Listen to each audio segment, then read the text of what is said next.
Welcome back to the Hank's Strange Situation, Lifestyles of the Locked and Loaded.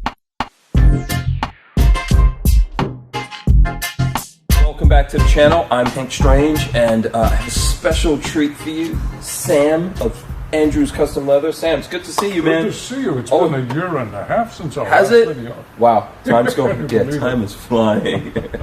So we're here. It's sweltering in Florida, of course. We're in St. Wonderful Augustine. Florida summer. Yes, but you know, you have these new 1911 grips that you're doing. Right. I wanted to share with everyone because it's really cool. I've never seen anything like this. It's a new product line that started by accident. Oh, okay. I was going to say to you, how did you come up with this idea? Just say it was me, Sam. Say no. Just before Christmas last year, Mike Heber at Cabot Gun, one of my dealers, they called me to say, where can we get some black stingray grips? A customer wanted some. I've never seen any of them anywhere. Right. So customer request, and I had never thought of it, but curse them, it put the idea in my head, and I couldn't get rid of it. Wow. So I got some extra skinny grips from Brownells and started experimenting to find out what would bond the skin and the wood.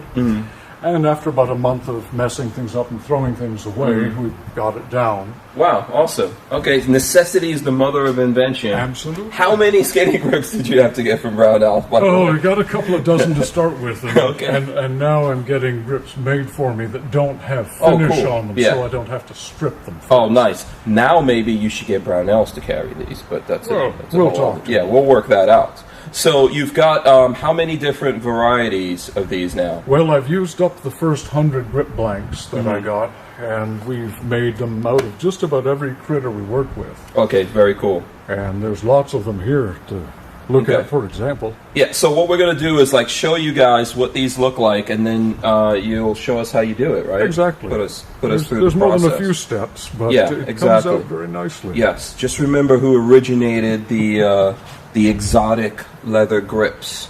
Do you have one that's just regular leather? I'm looking, there isn't. No, I don't know if anyone would ask for that. I never made one out of just regular cowhide. It was all about the fancy. Yes, and they look great. Okay, so let's tell us what you have here.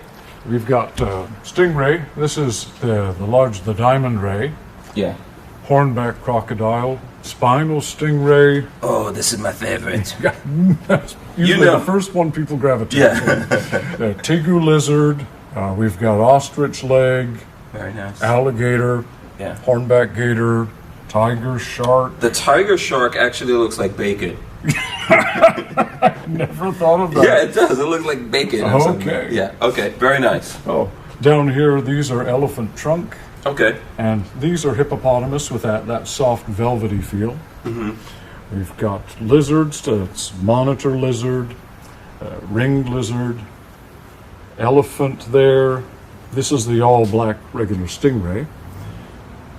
Cape buffalo. And this is only some samples of all the things that we've been making. So what would be the toughest out of these? Well, tiger, shark, and elephant are the toughest skins of all. And you just cannot hurt them. But most all of them are very, very durable, very strong. Okay. So, and then what are the favorites here that you... You picked it. Most people have gone for the spinal stingray. Okay. It just jumps out at you. Although a lot of people like the hornback too. And what surprised me is how good a grip you'll actually get on the weapon with many of these. The texture of them helps you really get a good hold. Yeah, so here's my question. I think that, because I'm just trying to anticipate what questions people would ask about these, right? So I think, like I said first, toughness, people would want to know that, like what's the toughest? You're saying on average they're all pretty tough? You're not going to wear them out.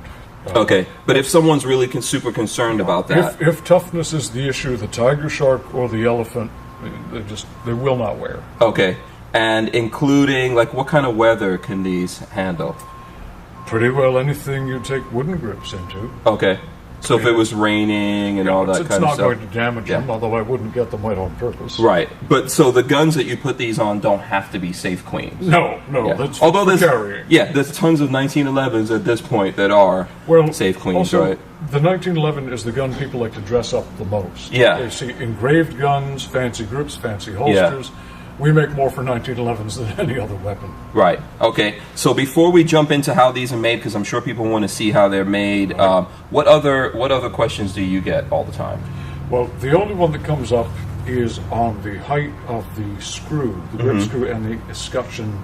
Okay. Some of the really thin leathers, like the lizards, you have to get the short escutcheons and screws, which Brownells sells. They have them. Okay. They're like $10 or so. $10. Okay. On the thicker materials, the grip screws you've got on your gun will work fine. Okay. And can you have options with even the screws as well? Because someone might want to, like, maybe do like a nice brass color, or well, I don't have the screws. Okay. But, right. Yeah, that's obviously not up to you. But if someone wanted to do that, in the Brownells catalog, there are many pages of parts for these. Okay. Awesome.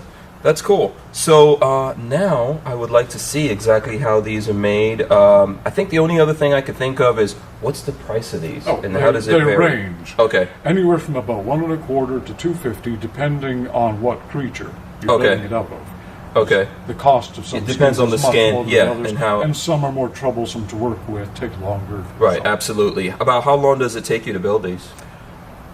Again, it varies from one to the next. Plus, I'm never doing one at a time. We're doing batches. You're doing batches. Okay, so are you taking custom order for these, or are you just building them? We do take custom orders, although all the ones we have made are currently on our online store. So you can go to the website, the online store, exotic section. There's almost 100 of these grips to look at. So if people are looking to get these, they can go online. We'll put a link in the description of the video where they can get them.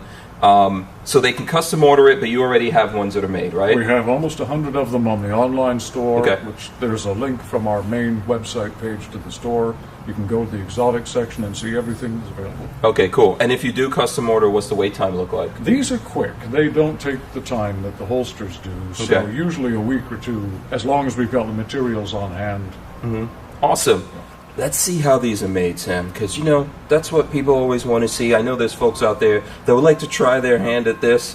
You're probably going to make it look easy. It wasn't easy in the beginning, but we've pretty well got it down. Absolutely. Okay, so let's jump into that. When we're making the grips, the first thing we do, you've got to cut out the blank larger than the grip itself, so you can get a really good bonding on down the sides, and get the holes that line up with the grips holes. But to get a really good bond, these grips are very smoothly finished, very finely finished. So you've got to rough them up.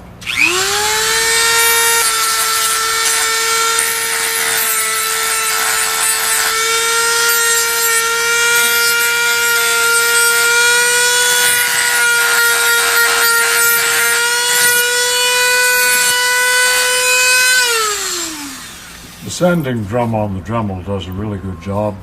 Doesn't have to be much, just has to get rid of that mirror polish smoothness and remove any dust. So a quick question, Sam.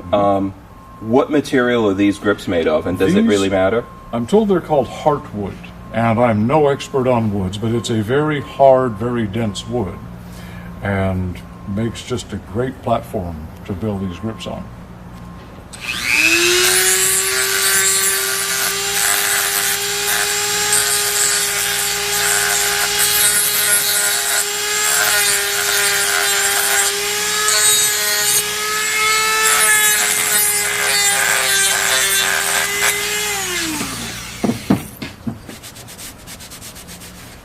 Once you have the grips roughed up, it's just a matter of getting the glue spread evenly. I learned the hard way not to put too much around the screw holes, because when you press it down, it tends to squeeze out. You've got a lot of cleaning to do. What kind of glue are we using here? It's a tight bond, which is actually a wood glue, but of all the things I tried, this created just an absolute molecular bond between the materials. It's really good stuff. I tried at first super glues and things like that, but they were too brittle. They would crack and separate at the edges. Okay. Even epoxy was too soft. And is this a glue that you usually use around here? No, this is one I was recommended to me by Brandon Jones. You remember you made a video with Brandon about his badge cases. Well, Brandon is a very expert woodworker and furniture maker. And he's been doing that for years, and this is the glue he swears by. He's an amazing dude in his own A right. lot of talent. Anyway, line up the holes, and the young man, Dominic, who works for me, Dominic Whitaker, he comes up with all kinds of great processes. I was just struggling with these, putting clamps around the edge. He came up with the centering dowels to get the holes in the wood and the leather to work together. And then, because he's a costumer and uses lots of foam in the creations he does, all these space age armor and things, he created foam blocks for us with the holes so we can get them over the dowels, and that spreads out over the entire face of the skin and the grip with these hard plastic ridges on the side, so that when we clamp them, it's forcing the pressure all over the face of it, but without crushing any of the softer leathers. At the same time, keeping everything aligned. So, I owe him for that one.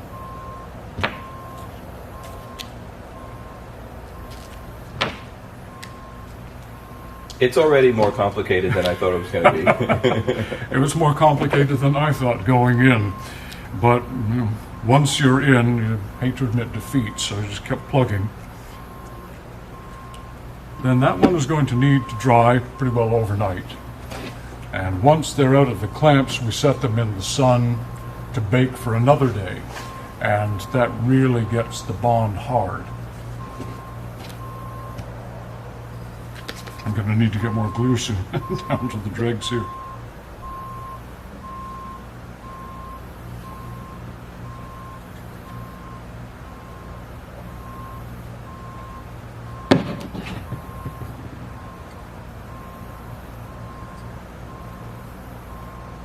The important thing is to get the glue right to the edges. The edges are where you want the strongest bond, because of course anything you tend to peel it off is going to get there first. Right. So for anyone looking at this that does want to follow along or try to do this themselves, I know you said you got the grips themselves from Brownells. Right. Where do you get the glue and the other stuff that you glue? use? Home Depot. Okay. That's very simple. Oh, so can you go into a Home Depot and get that glue? Every day. Oh, okay. And the foam is made from those foam floor mats. Oh, you just cut out the pieces, and we're using Kydex, but any kind of stiffener glued along the edge will work. And as you see, it's already taken the form of so many grips. Yeah. Oh, awesome. Okay.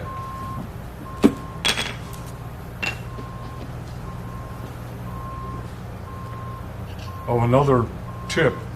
Before you attach the skin to the wood, you have to make sure the back of the hide, whichever hide you're using, is really clean, because some of it is kind of hairy and loose from the tanning. If it is, I take it to a belt sander and get it really smooth, where there's no fibers sticking up, anything soft that's going to come apart. Again, learned it the hard way.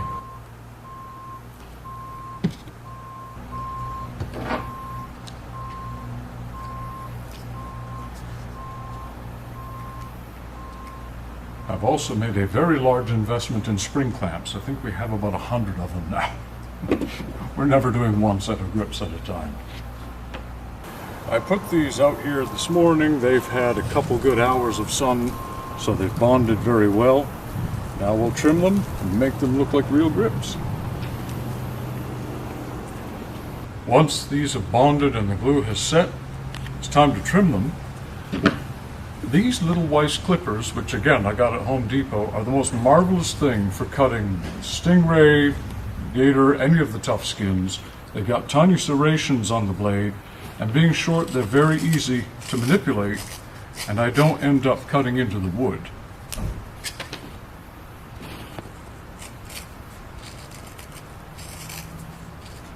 This is where it pays to go slowly, because if you nick the wood, you're not putting it back.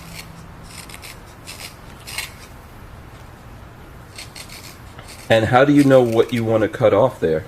I'm just following the edge of the wood, and it guides me. Just have to be careful I don't cut too far into it. Any excess there is, I'm going to get with the belt sander, so I don't have to be super tight on this cut.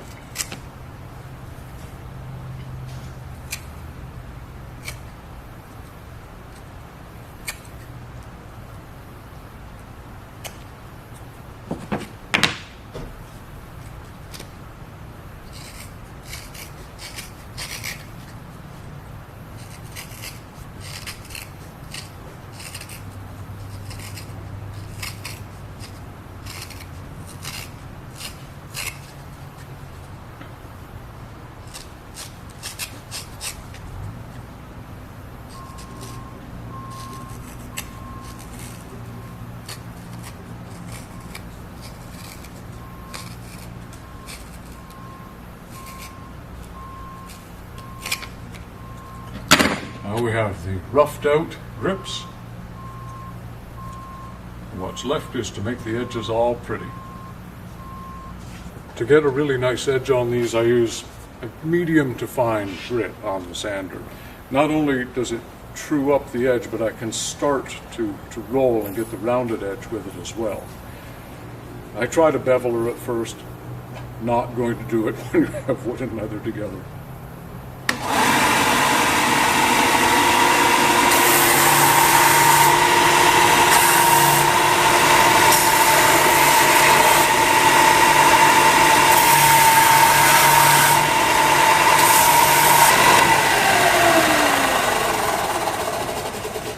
Now these are roughed in, and I need to use the fine stone on my Dremel to get the really smooth edge before I put on the sealer and the final coat.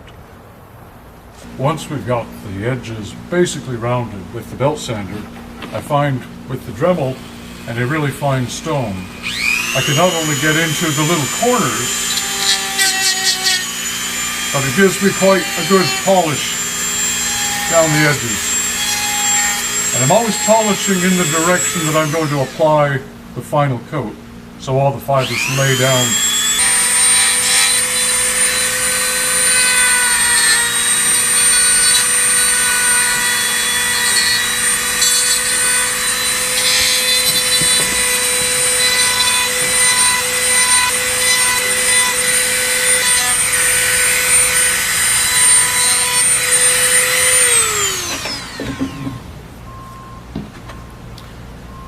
Once you've got the fine polish on it, it's time to take it over to the finishing table and put the sealant in place and get everything looking good.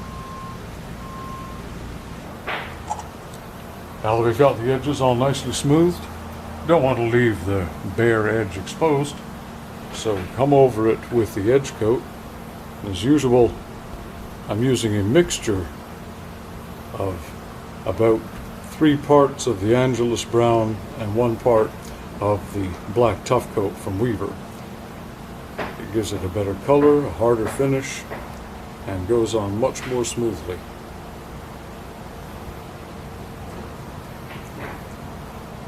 I'll come back and touch up any highlights in a minute that aren't already covered, but you don't want to put on too much all at once.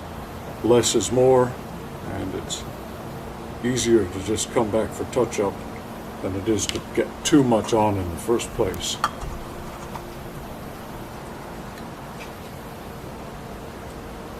Now I'm always stroking the dauber in the direction that I sanded it and that I worked on it with the fine stone, because all the fibers then lay in one direction and you don't have them spiking up.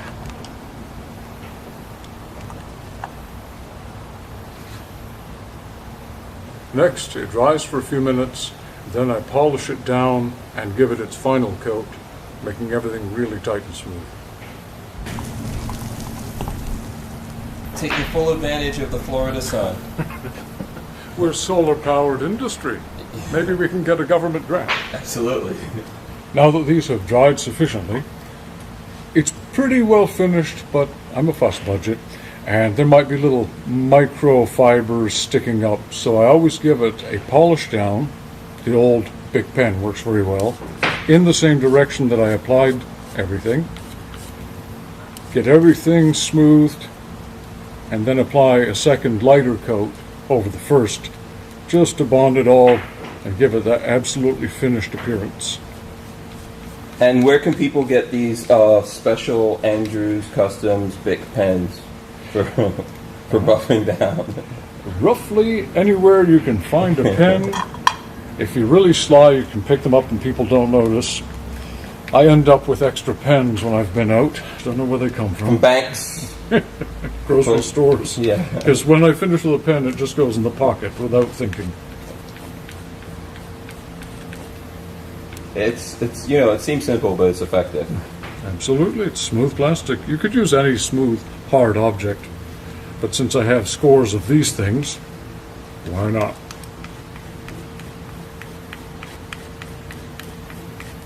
Okay, in rubbing it down, you've taken the polish off, smoothed out the surface there.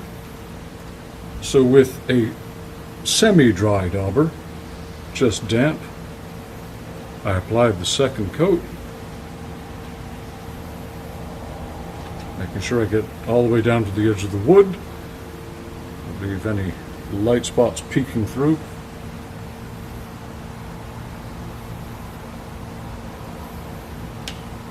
And very carefully place it on my cup.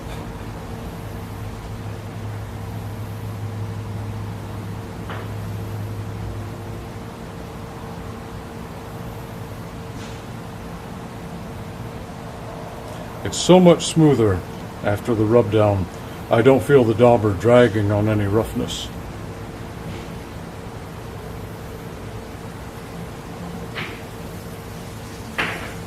And now we have our finished grips. Once they dry, they're ready to put on the weapon and impress everybody around. All right, guys, so we're going to wrap this video up. Thanks a lot, Sam, for showing us that.